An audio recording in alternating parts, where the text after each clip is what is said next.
Track 6, page 84. Harouk, you look kind of tired. You're right, Roxanne. I haven't been able to sleep very well lately, so I've been dead tired. Why? Have you been worrying about anything in particular?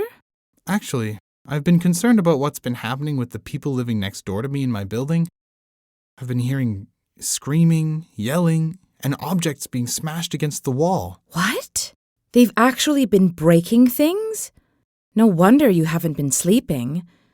How long has it been going on? Since they moved in a couple of weeks ago. A couple of weeks ago? Are you kidding?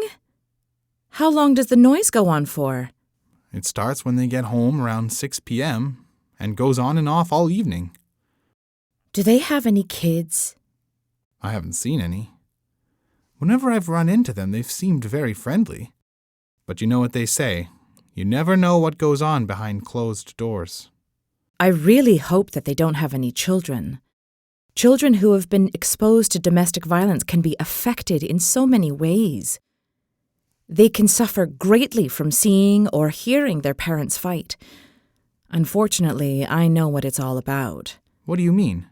My parents have been divorced since I was 10. I often hid myself in my room in order to avoid listening to all the aggressive arguing.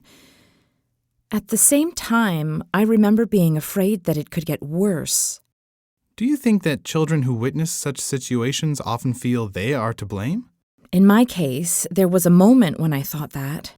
However, when my parents were calm, they took the time to make me understand that I was the light of their lives, and that none of it was my fault.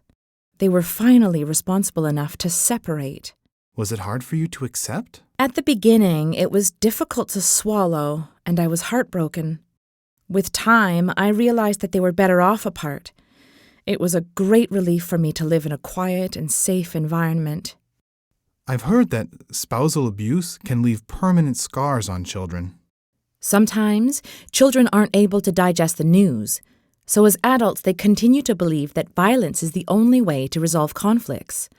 They may also have low self-esteem and may not be able to form happy and healthy relationships due to lack of trust. The opposite can sometimes be the case. Children who have witnessed their parents fighting may want the complete opposite for their family and children. They may try their best to avoid any kind of domestic confrontation in front of their children. Anyhow, what do you think I should do about my neighbors? You've been patient enough and put up with a lot. Have you called the police? I don't want to stir up any trouble, but I don't want to cause any problems either.